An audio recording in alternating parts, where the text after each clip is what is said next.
What if I told you that the feeling of completely forgetting where you were going in life isn't a crisis? Right, like it's actually just a biological signal that you are finally ready to stop. Exactly. I mean, imagine realizing that your absolute lack of direction is not this massive failure of planning, but it's really your own brain just aggressively pulling the emergency brake. It's such a wild concept because we live in a culture that treats aimlessness as, a severe problem, a problem that demands an immediate tactical solution. Oh, absolutely. If you don't know where you're going, society basically yells at you to make a 5-year plan. Get a planner, optimize your morning routine, find your why. Find your why, right. Always that. Always.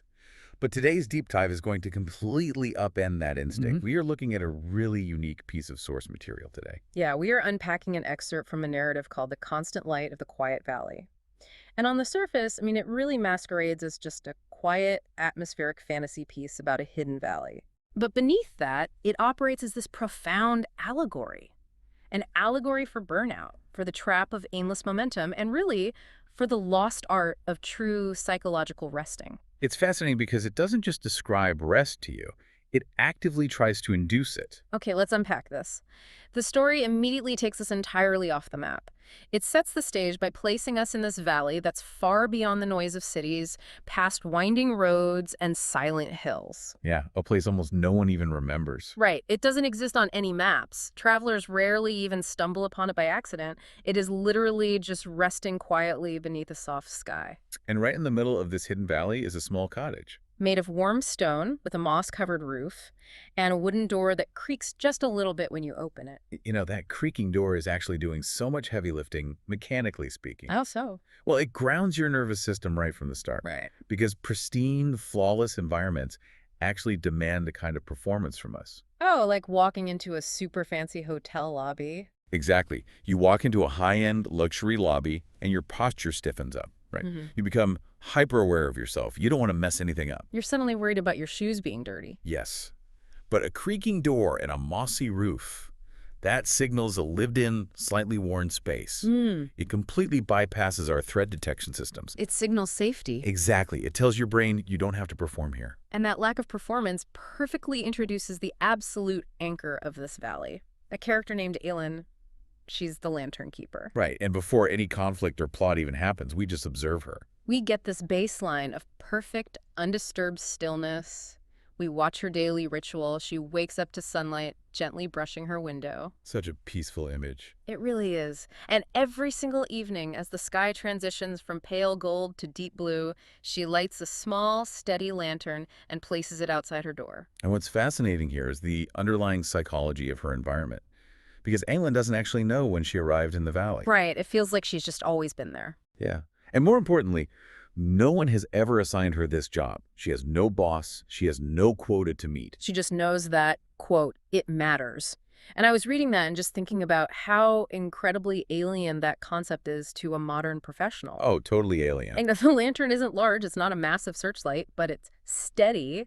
And she isn't lighting it for visitors or like tracking how many weary travelers she processes in a given month. No quarterly reports on lantern efficacy. Exactly. She's lighting it for something unseen. She is doing it without needing to justify the action with any sort of return on investment. The action itself is the entire purpose. Which creates an environment of total psychological safety, not just for her, but for anyone who might encounter her. Because there's no transaction happening. Right. Think about the cognitive load of our daily lives. Every action is measured. We track our steps, we optimize our sleep, we measure our productivity at work. It's exhausting just talking about it. It is. Our brains are constantly engaged in this draining validation loop. But by removing all metrics from Ellen's world, No maps to chart progress. no expectations to meet, no rushing, Yeah. the narrative strips away the very conditions that cause burnout in the first place. It really forces you to look at your own life, Like as you're listening to this, ask yourself, where is the place or what is the single ritual in your life that you do simply because it matters? A great question. Something you do without needing to justify its utility to your boss or your partner or the algorithm. It is a vital question. Because that unshakable stillness that we just described, it is meticulously constructed for a very specific reason. To show us the exact moment it shatters. Exactly, the disruption. The inciting incident. So one evening, Elin steps outside. The air is cool, the world feels like it's holding its breath. She places the lantern on its usual stone. Just like every other night. Right. But then, for the very first time, the flame flickers. Just once, and then again. And notice the scale of the disruption here. It isn't a loud crash. It's not a dramatic alarm bell going off. It's time. It is a microscopic shift in air current causing a flame to waver. But when your baseline is absolute quiet, a single flicker registers as monumental. It's deafening in a way. Yeah, it recalibrates your attention instantly. So Ilin leans in and she actually whispers to the lantern, "Are you tired?" And then the silence of the valley shifts. The outside world is creeping in. Yes. Later, when she's lying in bed, she hears something woven into the quiet. Footsteps. Far away, slow and uncertain. So atmospheric. She gets up, she opens her door, and she waits. And slowly, a shape approaches out of the dark.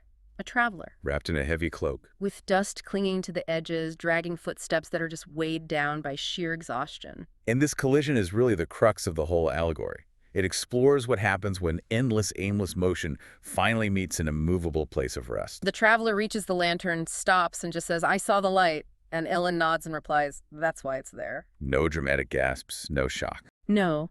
And the traveler admits they didn't think they'd find anything because they had been walking for so long. So Elin invites them in, she pours a cup of tea, and they just sit in this heavy silence. Which leads to the big confession. Yeah. The traveler stares at the rippling tea and says, "I don't remember where I was going or why I started walking. I just kept moving. It felt like I had to." And if we connect this to the bigger picture, we're basically looking at the ultimate clinical definition of modern burnout. Just that blind momentum. Right, is that visceral feeling that you must keep producing, you must keep walking, even if your brain has completely lost the plot of why you started in the first place. Like a hamster wheel you can't get off. Exactly. Momentum literally becomes a trauma response. You move just to avoid the feeling of stopping. Now, I have to pause here and push back on this scenario just a little bit. Okay, go for it. Because as I was visualizing this, I thought about how this plays out in reality. If you are sitting in your living room, right, and someone wanders out of the woods covered in dust with absolutely no memory of where they are going or why they are moving, You panic. you completely panic, you call for help, you interrogate them, you say, "What's your name? Where did you come from? Let's figure out your timeline." You want to solve the mystery. Yeah. You try to logically piece together their identity to fix their problem right then and there. Because your instinct is to activate their executive function. You want to triage the crisis logically. Yes. But Ilin doesn't do any of that. She just watches the steam rise from the tea and calmly says, "That happens sometimes." It's brilliant. It blew my mind. Why is she so incredibly calm about someone having a profound crisis of direction? Well, I'd actually argue that Elin understands neurology better than we do. Really? How so? When a person is experiencing that severe level of burnout, their executive function, the part of the brain responsible for planning and logic and orientation, it's completely fried. It's just offline. Exactly. So interrogating them, demanding answers, it just drains the very cognitive energy they simply don't have. What they actually need is to engage the default mode network. Ah, the brain's background processing state. Precisely. The default mode network activates when we stop focusing on external tasks and just let our minds wander freely. Alan offers a radical countercultural response here. She doesn't ask for a map. No, she tells the traveler, sometimes we walk until we find a place that tells us to stop. Wow. She flat out refuses to view aimlessness as a failure of planning. She views it as a symptom of a nervous system desperately searching for a place safe enough to finally power down. And when the traveler asks if her valley tells people to stop, Eleanor replies, "Only if they're ready." Which, I mean, that might be the most important 4 words in the entire piece. Only if they're ready? Yeah, because you cannot force a burnout cure. You can lead an exhausted person to a quiet valley, but you cannot make them rest if their brain is still sprinting. The engine is still revving, even in park. Right. The compulsion to move has to exhaust itself naturally within a safe container. So the traveler ends up staying the night, and we learn that for the first time in forever, they sleep deeply. No restless thoughts, no phantom walking in their dreams. Total shutdown. And when morning comes, their entire perception of the environment has completely shifted. Because the transformation is physiological just as much as it is visual. Right. When you are stuck in a sympathetic nervous system state, which is fight or flight, your vision literally narrows. You scan for threats. Everything is an obstacle. Exactly. The path the traveler walked the night before felt harsh and endless and punishing in the dark. But the next morning, the light is soft and golden. The traveler steps outside, and that exact same path now rolls softly into the distance, lined with swaying wildflowers. The terrain didn't change? No, it's the same physical space, but they are viewing it through a regulated nervous system. And so they stay for a while. Not forever, but as the text says, long enough to remember something they'd forgotten. And every night, they watch Aelin light the lantern. Yeah, and they realize its glow reaches much farther than it physically should. And when they finally ask who the lantern is for, Ellen just says, for anyone who needs it. And eventually, the traveler knows it's time to leave, not because they have to, but because they are ready. That distinction is everything. The difference between having to and being ready to. That is the actual cure. They stand at the edge of the path, and that nervous compulsion is just replaced by quiet certainty. They ask Aelin, will I find my way? And she smiles and says, you already have. And they walk on, moving forward, but no longer wandering. It resolves the tension so beautifully. The arrival is perfectly balanced by the departure. But if the narrative stopped there, it would just be a very poignant, nicely written fable. Here's where it gets really interesting. The perspective doesn't just shift at the end. It shatters the fourth wall entirely. It really pulls the rug out. It does. The narrative watches Aelin light the lantern again that evening, placing it on the stone, the soft light spreading out for someone else who might be searching. But then the narrator turns away from the valley. It pivots. It turns away from Aelin. And it looks right at you. It addresses the reader directly. Yes. It says, if you imagine yourself there now, the air cool and peaceful, the sky wide and filled with stars, the soft glow of the lantern nearby, nothing rushing, nothing demanding, just stillness. Listen to the pacing of those words. Right. And then it issues an actual physiological command. It says, you might notice your breathing slowing, your thoughts softening, like footsteps fading into the distance. And this raises an incredibly important question about our media diet. How do you mean? Well, think about why you read articles, or listen to audio, or endlessly scroll through feeds. Often, we consume information just to keep our brains walking endlessly on a treadmill. We're the dusty traveler. Yes. We use consumption as a proxy for momentum. We think as long as we're absorbing content, we're moving forward. So the entire story was a Trojan horse. Completely. It wasn't just a fantasy tale about a woman and a dusty wanderer.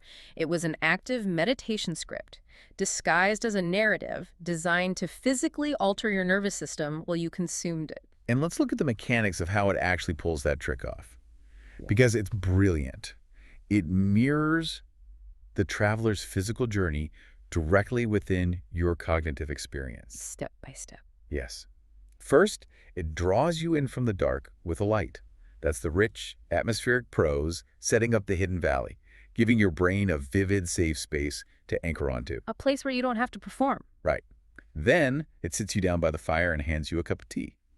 That is the introduction of the exhausted traveler. Ah, so you project your own exhaustion onto them? Exactly. You project your own burnout, your own endless walking onto that character. And you feel their relief when they finally sit down. You do, because empathy triggers a physiological mirroring response in our bodies. And finally, once the traveler is rested and leaves the stage, the narrative turns to you and uses its syntax to mimic a resting heart rate. The sentences get so much shorter. Very rhythmic. Nothing rushing, nothing demanding, just stillness. It gives you explicit permission to stop wandering. It says, no need to go anywhere. No need to figure anything out. And I really had to stop and ask myself, when was the last time any piece of information I consumed explicitly told me that I didn't need to figure anything out? Rarely ever. We're always told to figure out the next step. Right. But this invites you to, quote, stay here a while, in the soft light, in the calm, and drift. And by the time it suggests your breathing is slowing down, you're already primed for it. You have subconsciously absorbed the psychological safety of Aelin's unquestioning acceptance. You've lived in that valley for a few minutes. You have felt the relief of the traveler putting down their heavy bags. The text has effectively functioned as a parasympathetic trigger. So what does this all mean? We started this deep dive by talking about the modern hustle, the unending motion, that constant gnawing feeling that if you aren't moving, you're somehow falling behind. Endless walking. Yeah. And we explored a source that acts as the absolute antithesis to that reality, We followed a lantern keeper who operates completely outside the economy of metrics, doing her work simply because it matters. No ROI needed. Exactly.